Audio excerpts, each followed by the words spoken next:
So now we're going to take a look at how to do the post hoc test for a one-way ANOVA. And what I've done is I've created a better flowchart than what your textbook has that's a little bit more plain language that helps us distinguish post hoc testing.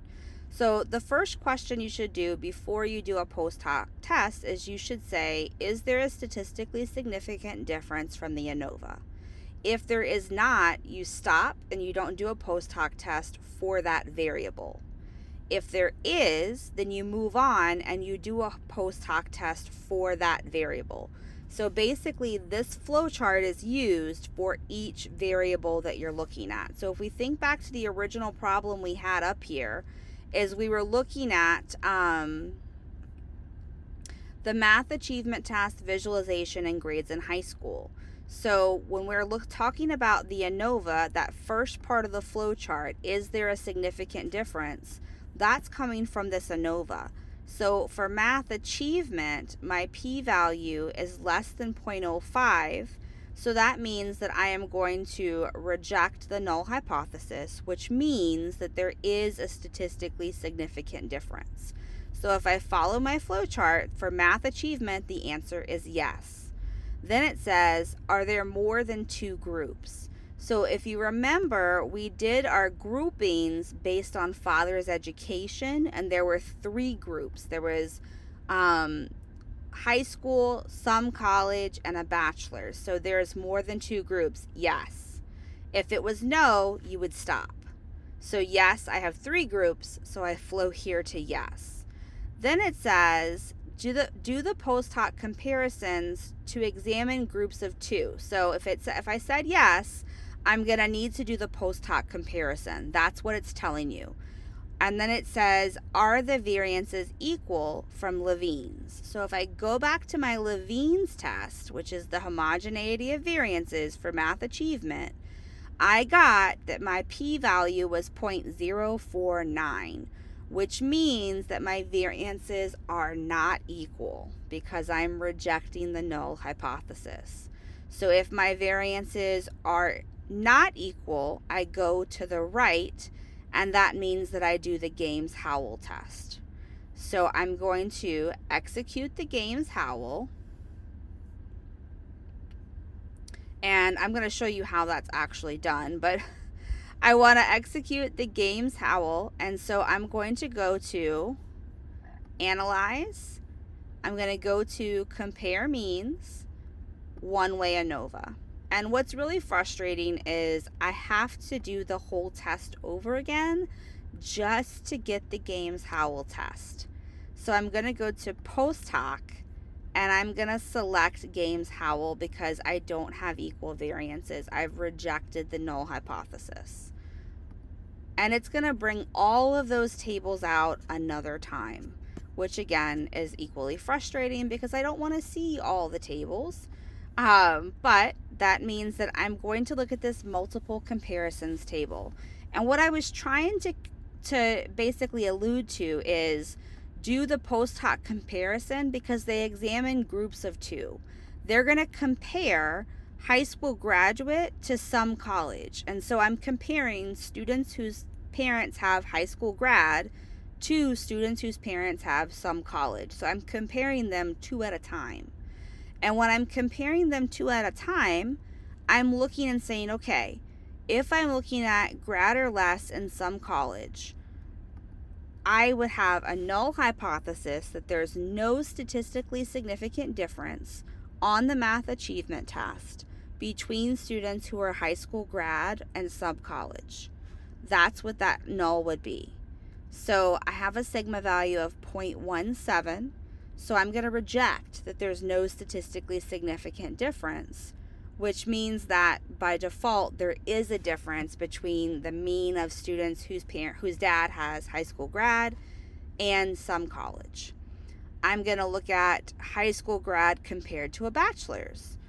Again, I reject the null hypothesis, which means that if I look at the mean for this group and the mean for this group on math achievement, it's going to be significantly different. If I look at some college with a bachelor's then that is going to be a fail to reject. So that's kind of interesting. So if I'm failing to reject the null, I'm saying that there's no statistically significant difference for the mean on math achievement for students with some college versus those with a bachelor or more. We've already made the comparison for some college to high school grad because we did that in the first box. We've already made the comparison for the second box. So our post hoc test really just allows me to look at two groups at a time. So I'm able to compare two groups at a time to dig a little deeper into that significance.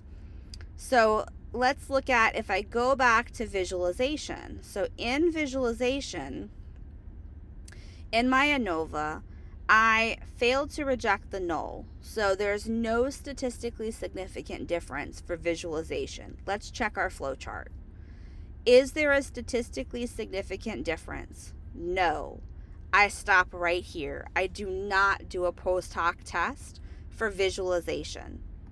So then I'm going to go, okay, what's the next variable? So the next variable is grades in high school. This means that I reject the null hypothesis so that there is a statistically significant difference. So yes, there's a difference. I have three groups, so yes. And then I need to look at the variances from Levine's. Okay, so that's this table for grades in high school. I'm going to go to my p-value, and here I failed to reject the null, which means that I'm saying if I'm failing to reject the fact that there's no difference, my variances are equal. So yes, they're equal, which means my assumption is not violated, and I use Tukey as my post hoc test. Unfortunately, you have to run it yet again. So one way ANOVA, I don't care about visualization. I only care about grades in high school. Post hoc, and I'm going to do Tukey. You need to do this Tukey and not the Tukey's B. I click continue, and I click OK. Here is my post hoc test. You don't care about the other tables it gave you. You care about the table that says Tukey. What this is going to do is I'm going to be able to compare for their grades, high school grad or less, to some college. Whew, that's a high p-value. So my p-value is 0.873. So I'm going to fail to reject, which means that there's no significant difference between those two groups. If I look at high school grad versus got a degree in college, that is less than 0.05, which means I'm going to reject the null. If I'm rejecting the null, it means that there is a statistically significant difference on grades in high school between students whose father's education is high school grad or less and a bachelor's or more. Then in this box, I only need to compare some college to the bachelor's or more because I've already compared everything else in the table. When I do that, I'm at some college BS or more. I'm at 0.144. That's bigger than 0.05, so I'm going to fail to reject. So there is no statistically significant difference for grades in high school between students whose fathers have some college and students who have a bachelor's or more. So what's really interesting is, while I found that there was overall, big picture from the ANOVA table, a statistically significant difference using father's education, the significant difference only actually happened between high school grads and college graduates. Those are the only two groups that were actually significantly different. So that's why we really like these post hoc tests, because we can dig a lot deeper in.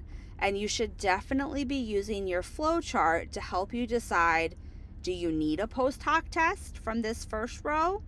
And if you do need a post hoc test, then you have to know how many groups you have.